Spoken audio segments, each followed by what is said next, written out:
ABC Listen. Podcasts, radio, news, music and more. Indigenous players, you see it every week. We can light the game up if clubs can make sure that the spaces are there for them, that they're safe, and they can grow as individuals. They're going to thrive out on the playing field. That's Michael McLean. The former Brisbane and Footscray player is the Sir Doug Nicholls round honoree for this year. And what he's talking about there is an ongoing concern for the AFL. That's the plummeting elite participation numbers of Indigenous footballers. Did you know we're at a 2-decade low?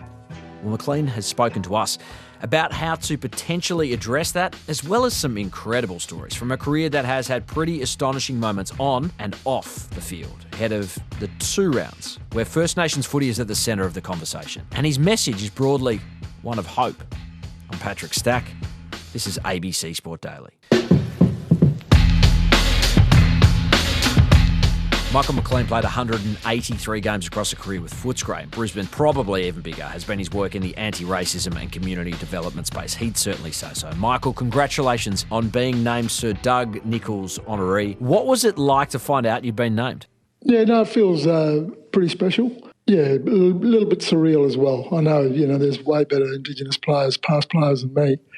But when I reflect on my career, I was able to achieve a little bit along the way, and I guess mix it against most. I'm really proud as well to have been working for the past 30 years in the disengaged youth space, which has been pretty important to me as well. I want to talk to you more about that in a moment, but take us back to the moment when you found out that you were going to be the Sir Doug Nicholls honoree. How did you find out? Well, I found out when Dills gave me a call right at the end of the year. Yeah, that was a nice surprise for me. I was pretty shocked, actually, to be fair. But, coupled with the racism stuff, and I guess my achievements, when I think about it, I was okay as a player. So I got a little bit more comfortable with it when I found out that the award's not just for your playing side of it, it's also the impact you've had on the community as well. I mean, you're very humble to say that you are okay as a player. Nearly 200 games, a Brisbane Hall of Famer. You've certainly achieved a fair bit on the park, but you talk about the way you were able to also make a big contribution off it, and central to that was the work you did around what was pivotal from Michael Long in terms of addressing anti-racism and making that push. Can you tell us about your recollections of that time and how difficult that was? It was a tough time. There was a couple of big moments with Nicky Winmar and then Longy's incident as well. It was the end of it with mediation, and it just so happened that I was catching up with him when Brisbane played Essendon at back then Princes Park, and I had all intentions of catching up to say good day to him and find out how he was actually travelling. And we approached each other and gave each other a hug, and I said, "How are you travelling?" And he said he was struggling a little bit. He needed a hand. He wanted to continue and persevere with trying to make real change. I was more than happy to support him with it. I think back then I sort of came out and threatened to name players and repeat offenders, and the AFL weren't happy with that and wanted to speak to me. And myself and Tony Peake met on a number of occasions, along with another group of players in Gilbert McAdam and Shea Cockatoo Collins and Longy as well. And we had group meetings, we had individual meetings as well with Tony Peake, and I'm just glad that we came up with the racial vilification code of conduct based on equality, because it was not just the Indigenous players, it was right across the board. All walks of life weren't happy as well. Really proud that I supported Longy, and really proud of Longy that he persisted with it. I mean, you were such a trailblazer in that space. When you hear about that, I can only imagine how difficult that would have been at that point of time. When you see the way racism is very much still an issue with what we're seeing with players having to cop on social media as well as from over the fence, is there part of you that feels as though we're still in the same sort of space, or do you feel like big strides have been made? Well, I think big strides have been made on field, and I'm really proud of that. However, you can't control the off-field stuff. You can just continue as people to educate others, have ethics and morals on being respectful to one another, irrespective of where you're from. That part of it is uncontrollable and a little bit controllable in terms of individual people trying to educate others. We know the AFL is eager to grow the level of Indigenous participation. Right now, there's 62 First Nations players in the AFL, and as I understand it, that's a 2-decade low. The AFL has been clear. They want to grow that and AFLW numbers. I've seen the idea of potential list spots being dedicated, and funded by the league as a potential initiative. It may be list spots, it might be different mechanisms, and that's what we've got different working groups looking at those, and we'll continue to do that. But we'll do that making sure that we're consulting with everyone and, again, as I said, just providing the opportunities, and that's the number one thing, because we know the talent's there, we know the hard work's there, just making sure that the opportunity's there. Do you see that as the logical next step, or what else would you like to see head office doing? Well, I'm not sure if it's a logical next step. It's a step. It's a step forward for us, and hopefully we take those opportunities as Indigenous players and that are being offered to us. I think we owe it at grassroots level to make sure we get our players more ready for if and when they can get to the highest level in terms of basic fundamentals, also the work ethic and the sacrifices you need to make along the way, so that you're way ahead of where you need to be if and when you get to the AFL level. But I'm glad the wheels are in motion. It was really interesting over the weekend. I'm sure you saw the comments from St Kilda coach Ross Lyon talking about playing in the top end. Probably the opportunity for the AFL is play 9 games there. Every team come and play a game here. Imagine Darwin with 9 games for the year. Why give it to one club and 2 games? Sure, they get government support. Everyone do some heavy lifting for the territory. They produce great players. I think we talk about expansion. Why not just everyone just share the 9 games, which is like that? What do you think about the ways that we can continue to, I guess, highlight and elevate the game in the Northern Territory? Well, if that's possible, more games would be great. You know, it's a little bit like if you can see it, you can believe it. 1,000 years ago, in 1977, Geelong and Hawthorn came to Darwin and took us for a coaching clinic. Michael Turner from Geelong and Kelvin Matthews from Hawthorn. And I still to this day remembered the 3 Ds: discipline, dedication, desire.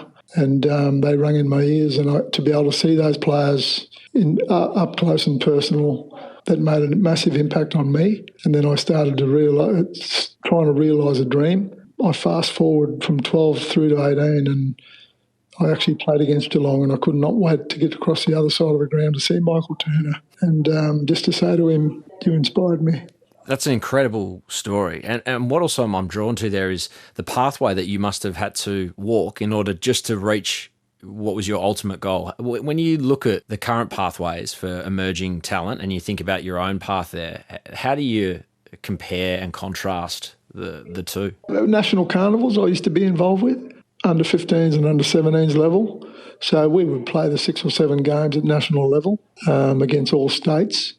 And I think now, from the Territorians' point of view, we play 3 or 4 games. And I know we're getting a few more games afforded to us over the next few years. And if that can happen, that'd be great. More games are better. At a higher level for our local kids is obviously a better thing for us as far as their growth and development goes. But most definitely grassroots level academies, 10 to 15 years of age. I'm not sure which age you should start at, but definitely something's in motion at the moment where we can work on the basic fundamentals and get the kids ready earlier to form those good habits that you need. There's an AFL subcommittee implemented to try and address the participation piece at the elite level, Michael. You know, greats of the game like Sean Burgoyne, Michael O'Loughlin, Michael Walters, they've been critical of the fact that it's a 16-person panel, only 3 First Nations reps. Does that worry you when you hear greats of the game concerned by the makeup of those boards that are going to be, or those committees that are going to be part of trying to address one of the challenges? I think as long as we've got representation there, that's going to be heard. And if that's the case, that's great. I don't think there's a cap number that you should have on there, but you should have representation that needs to be heard. And if that's the case, that's great. We've got so many great past players that could be on that advisory board. But I'm just glad things are happening and we're having the conversation about it, because we need to grow those numbers back, because Indigenous players, you see it every week. We can light the game up. Jenkins Tried to burst through. Eddie Betts. Not his pocket. Stop it. No way, not from there.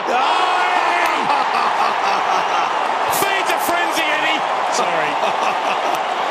You're not entitled to kick that one. I don't care who you are, you're not entitled to kick that. You're not allowed to kick left foot tall. A left foot barrel from the boundary. In the way. If clubs can make sure that the spaces are there for them, that they're safe, and they can grow as individuals, they're going to thrive out on the playing field.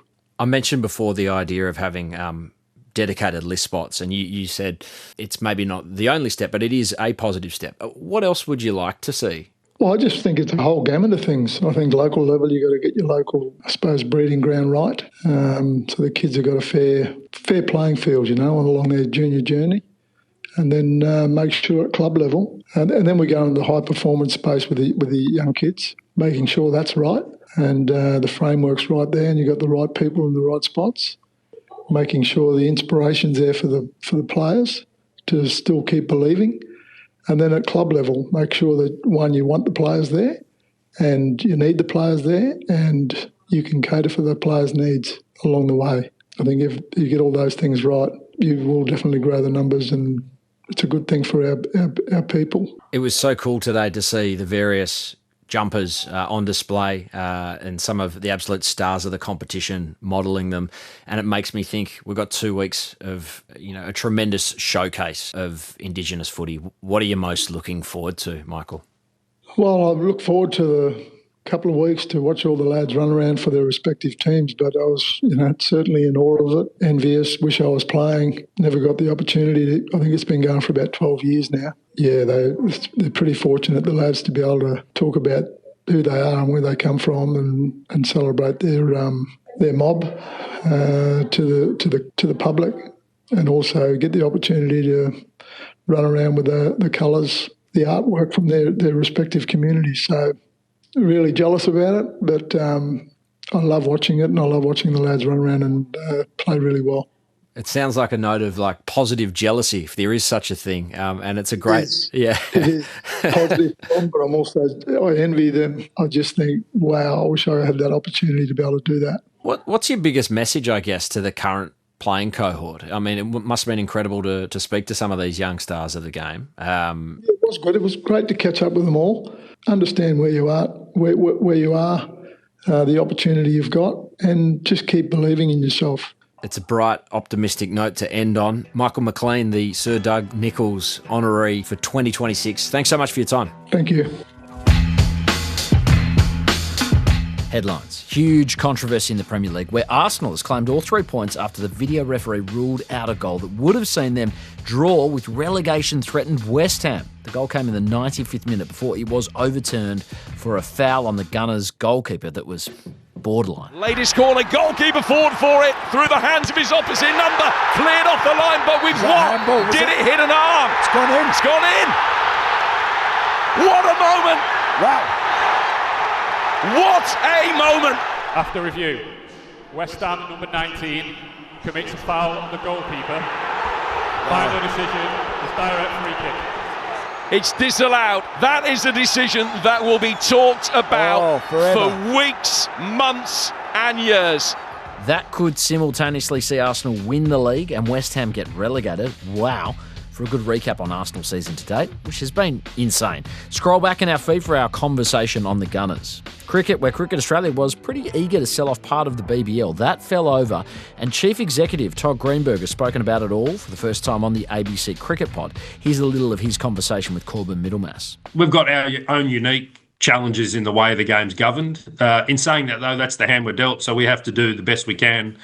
It's like trying to land a very big jumbo jet on a very skinny runway. Corbin asked all the questions, get all the answers on that podcast.